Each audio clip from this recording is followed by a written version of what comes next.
Ban Ki-moon déclare au terme de son entrevue avec le président de la République que la Mauritanie et l'ONU partagent les mêmes préoccupations face aux conditions d'instabilité dans le Sahel.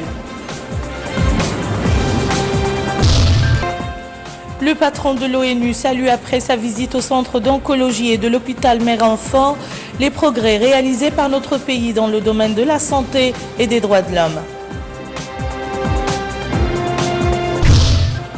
Les forces israéliennes abattent une Palestinienne qui cherchait à les renverser par son véhicule.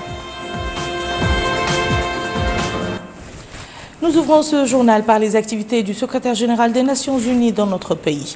Arrivé hier soir à Nouakchott, Ban Ki-moon a eu aujourd'hui plusieurs contacts.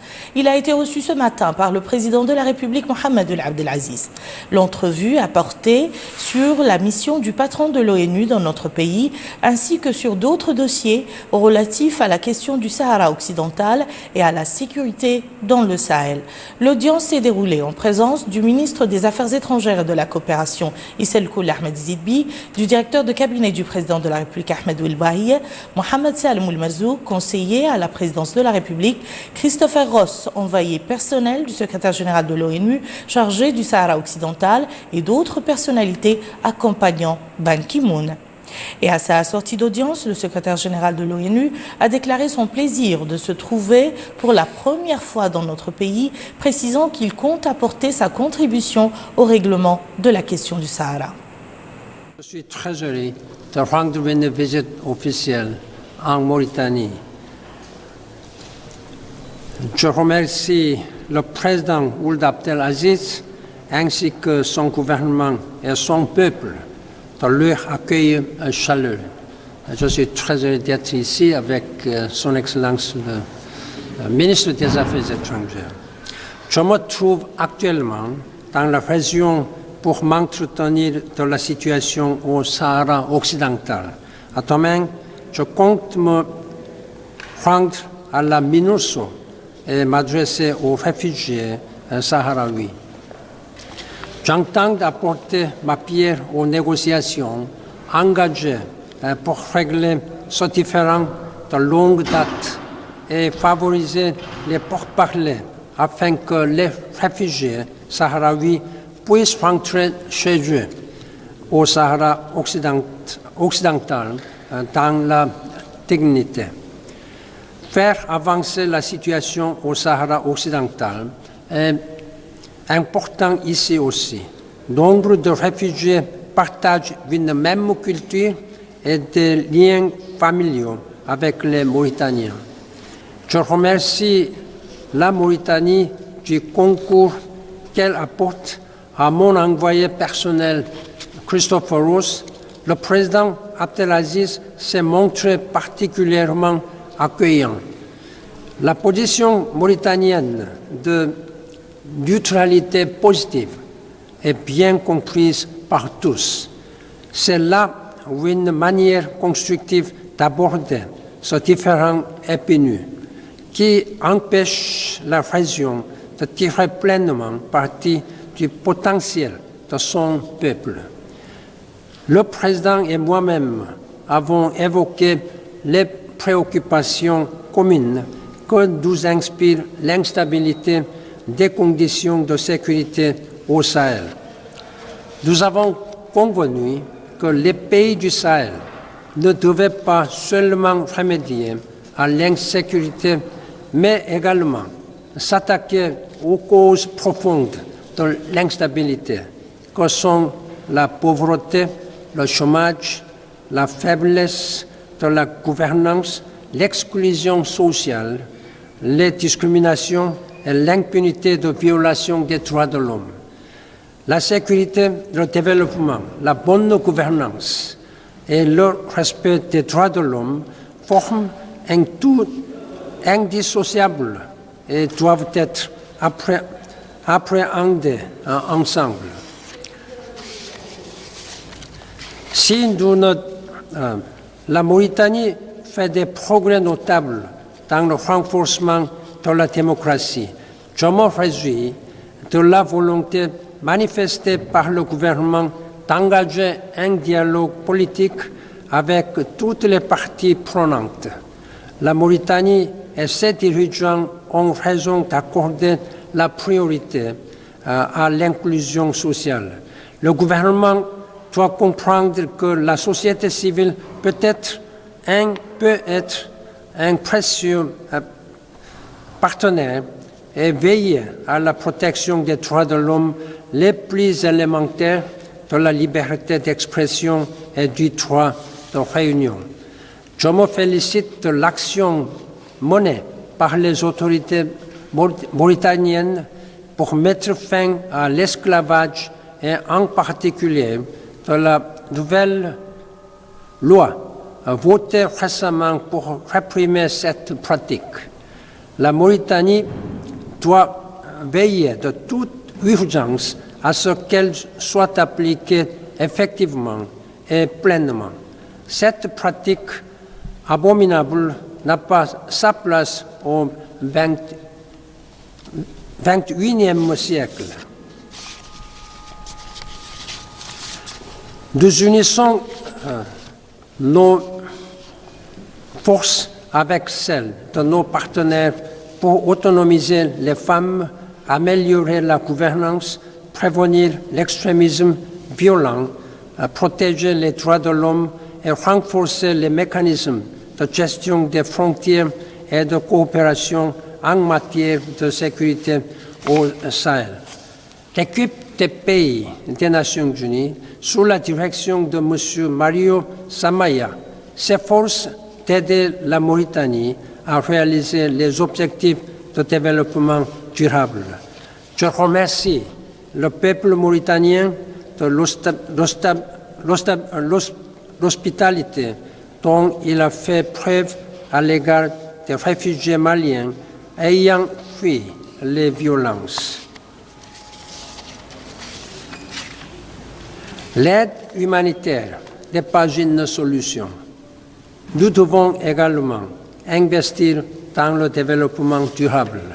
Le sommet mondial sur l'action humanitaire qui doit avoir lieu à Istanbul en mai nous offre la chance de passer d'une logique de fourniture d'aide à une logique de satisfaction des besoins.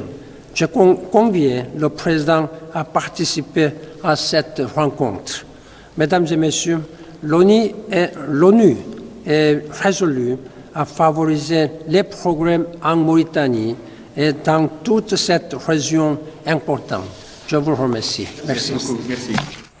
Ban Ki-moon a également eu une entrevue avec le Premier ministre Yahya Al-Haddamine, au cours de laquelle la coopération entre notre pays et les Nations Unies et d'autres questions d'intérêt commun ont été abordées. Étaient présents à cette audience le directeur de cabinet du Premier ministre, le conseiller du Premier ministre chargé de la communication, ainsi que la délégation onusienne accompagnant le secrétaire général de l'ONU.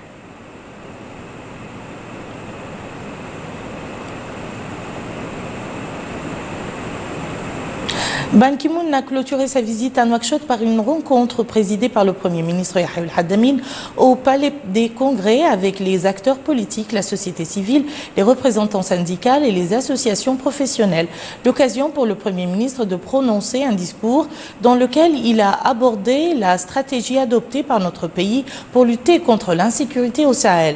Cette stratégie, a dit le Premier ministre, repose en premier lieu sur la consolidation des fondements de l'État de droit, le renforcement de la gouvernance politique, économique et administrative, l'instauration d'un climat propice à la liberté d'expression et à l'épanouissement de la société civile et sa participation à l'enracinement de la démocratie et des valeurs de solidarité nationale et de cohésion sociale et la promotion et la protection des droits humains. Il a ajouté qu'un accent particulier est mis sur la prévention de la radicalisation de la jeunesse par l'accélération de son autonomisation, l'amélioration de son éducation et la vulgarisation de la culture de la paix et de la modération comme étant le véritable message de l'islam. Consciente de l'importance de la dimension économique, l'approche mauritanienne, a dit Yahya Al-Haddamine, s'est enrichie d'une vision inspirée de la nécessité de lutter contre les principales causes de l'insécurité, à savoir le chômage, la pauvreté et le sous-développement. Ainsi, le gouvernement, a-t-il dit, a adopté une loi d'orientation qui fait de la lutte contre la pauvreté une priorité dans les stratégies de développement et a mis en place des dispositifs et institutions chargées d'assurer l'orientation et l'exécution de programmes ciblés de lutte contre la pauvreté et le chômage des jeunes. Intervenant à son tour, Ban Ki-moon a tiré le bilan de sa visite à Nouakchott et rendu un hommage aux personnalités mauritaniennes qui ont servi et dont certains sont encore en fonction au sein de l'ONU. Il a ensuite indiqué que la sécurité dans le Sahel représente une priorité pour les Nations Unies. Nous écoutons le secrétaire général des Nations Unies. Vous connaissez mon engagement pour le Sahel. Quand je suis venu dans la région à la fin de 2013, nous avons mobilisé la communauté internationale afin de trouver des solutions durables aux difficultés interdépendantes du Sahel. Je suis de retour parce que la région est une priorité absolue pour l'ONU. Nous sommes résolus à nous attaquer aux causes profondes des défis. Le sous-développement, les inégalités, la mauvaise gouvernance et l'impunité des violations des droits de l'homme. Les pays de la région peuvent surmonter ces difficultés en travaillant ensemble avec l'aide de la communauté internationale. Dans le cadre de la stratégie intégrée des Nations Unies pour le Sahel, le représentant spécial pour l'Afrique de l'Ouest et le Sahel, M. Mohamed Ibn Chabbas, qui est avec nous, il guide avec efficacité l'action de l'ensemble du système des Nations Unies dans la région. Plus tôt dans la journée et dans le cadre de ses contacts avec les autorités, le secrétaire général des Nations Unies a eu une séance de travail avec le ministre des Affaires étrangères et de la coopération, Isselkou Ahmed Izidbi, en présence des chargés de mission et conseillers au ministère des Affaires étrangères et de la coopération, ainsi que de la délégation accompagnant le secrétaire général de l'ONU. Là aussi, il était question des relations de coopération unissant notre pays et l'Organisation des Nations Unies, ainsi que les voies et moyens permettant de les développer davantage. Ban Ki-moon a profité de son séjour à Nouakchott pour visiter des centres d'intérêt relevant du secteur de la santé. Deux structures sanitaires l'ont particulièrement intéressé, le Centre national d'oncologie spécialisé dans le traitement du cancer et le centre hospitalier mère-enfant. Bokar Baylaba a suivi cette visite pour la TVM. Première étape de cette visite, le Centre national d'oncologie. À son arrivée sur les lieux, le secrétaire général de l'ONU, M. Ban Ki-moon, a été accueilli par le ministre de la Santé, M. Khan Boubacar, entouré de ses principaux collaborateurs. Puis il a visité l'unité de diagnostic par rayon laser, celle de la médecine nucléaire. Ensuite, il a été édifié par le directeur général de l'établissement sur l'apport de ces deux unités au service du centre et leur contribution à garantir l'accès des malades aux meilleurs soins existants dans la sous-région. Au terme de cette visite, le secrétaire général de l'ONU a noté ses impressions sur le registre d'or du centre en faisant part de toute son admiration pour cette expérience et dit combien il apprécie son rôle pilote dans l'allègement des souffrances des cancéreux. Le centre hospitalier mère et enfant de Nouakchott a constitué la seconde étape de la visite du secrétaire général des Nations Unies. Sur place, M. Ban Ki-moon a été accueilli par le ministre de la Santé, M. Khan Boubacar. Puis il s'est rendu dans les différents pavillons d'hospitalisation et il s'est informé de l'état des malades, de la nature des soins qui leur sont apportés. Et au terme de cette visite, le secrétaire général de l'ONU, M. Ban Ki-moon, a salué l'engagement du personnel sanitaire mauritanien. Je vous remercie de cette opportunité de visiter l'hôpital mère-enfant de Nouakchott. Je félicite toute l'équipe pour leur travail et leur dévouement. Je suis très impressionné par vos efforts qui sont une partie intégrale des objectifs du développement durable, ODD. Vos efforts ici contribuent à la survie des mères, des enfants et des adolescents en Mauritanie. En dépit de quelques améliorations des indicateurs de santé au cours des 30 dernières années, la Mauritanie est toujours confrontée à des défis de mortalité maternelle et infantile. A noter que le pavillon pédiatrie a une capacité d'accueil de 100 lits, en plus de salles d'opération, d'hospitalisation et de consultation. Le centre hospitalier mère et enfant réalise quelques 120 consultations en pédiatrie par jour et 40 en gynécologie et obstétrique. Nous allons à présent à Nouadhibou, où le président de la zone franche a apporté la bonne nouvelle aux sociétés opérant dans le port autonome de Nouadhibou. Celles-ci, confrontées aux problèmes d'énergie électrique, seront, a promis le président de la zone franche, pourvu de cette source vitale. L'autorité de la zone franche compte, a dit son président, mettre en œuvre un plan d'action dans ce sens. Adama Abdulba. L'objectif de ce déplacement au port autonome de Nouadhibou du président de la zone franche de Nouadhibou, Mohamed Ouldaf, et le directeur général du port autonome de Nouadhibou, Ahmedou Ould Hadamin Ould Jelvoun, est de s'informer de l'état de cette infrastructure. La délégation a pu ainsi s'enquérir de l'état des équipements du port autonome de Nouadhibou. Dans cette optique, ils se sont rendus au quai de pêche. Ensuite, ils ont eu à visiter le quai commercial de cette infrastructure portuaire. Le rôle du port autonome de Nouadhibou a été énoncé. Le port autonome de Nouadhibou, comme vous le savez, joue un rôle fondamental dans l'opération de développement de tout le territoire de la zone franche de Nouadhibou. C'est un pilier de développement, on ne peut pas faire sans lui. Et beaucoup d'espoirs sont fondés sur la qualité de service, sur le rôle qu'il va jouer dans le développement économique et de la zone franche et de la Mauritanie dans son ensemble. Parce que, comme vous le savez, l'essentiel de l'activité de la pêche se fait au niveau de cet établissement. Au cours de cette visite de prise de contact, la délégation a été informée du problème d'électricité auxquels sont confrontées les entreprises qui travaillent avec le port autonome de Nouadhibou. Ces sociétés sont obligées de recourir à des groupes électrogènes. Informé de ce problème, le président de l'autorité de la zone franche a affirmé que des mesures seront prises afin de mettre un terme à cette situation. Donc, une remise à niveau, une stratégie de développement vont être lancées incessamment en collaboration avec la nouvelle direction générale du port autonome de Nouadhibou. Et donc, cette remise à niveau va s'accentuer autour d'un certain nombre d'axes permettant d'abord l'amélioration de l'existant, ce que nous pouvons faire dans l'immédiat en termes d'amélioration de qualité de service fournis aux prestataires et aux développeurs installés dans la zone portière. Le deuxième axe est beaucoup plus stratégique et il se fera à moyen et long terme. Et donc ce sont des actions beaucoup plus importantes et ce sont des actions à connotation stratégique qui vont permettre au port autonome de Nouadhibou de jouer pleinement le rôle qui est le sien dans une économie compétitive.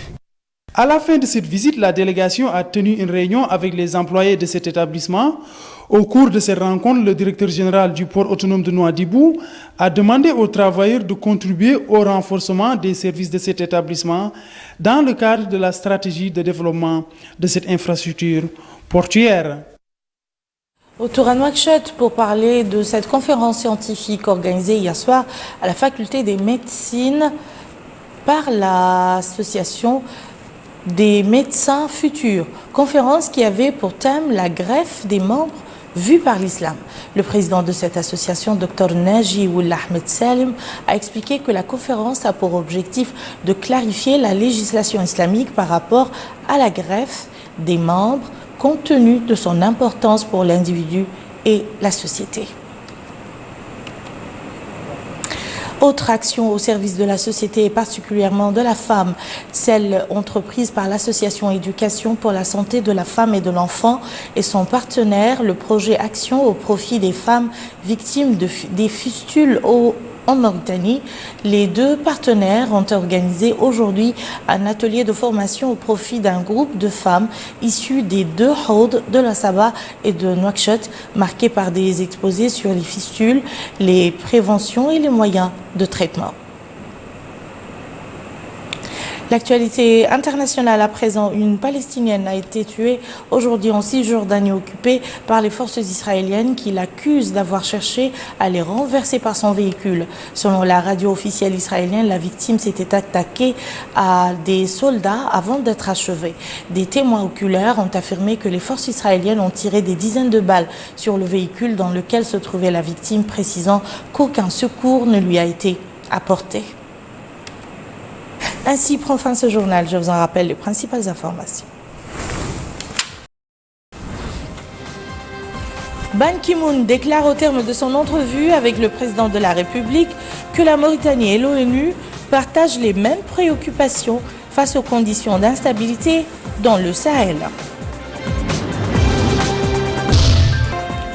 Le patron de l'ONU salue après sa visite au centre d'oncologie et de l'hôpital mère-enfant les progrès réalisés par notre pays dans le domaine de la santé et des droits de l'homme. Les forces israéliennes abattent une Palestinienne qui cherchait à les renverser par son véhicule. Merci, Madame, Monsieur, de nous avoir suivis. Passez un excellent week-end et à très bientôt, Inch'Allah.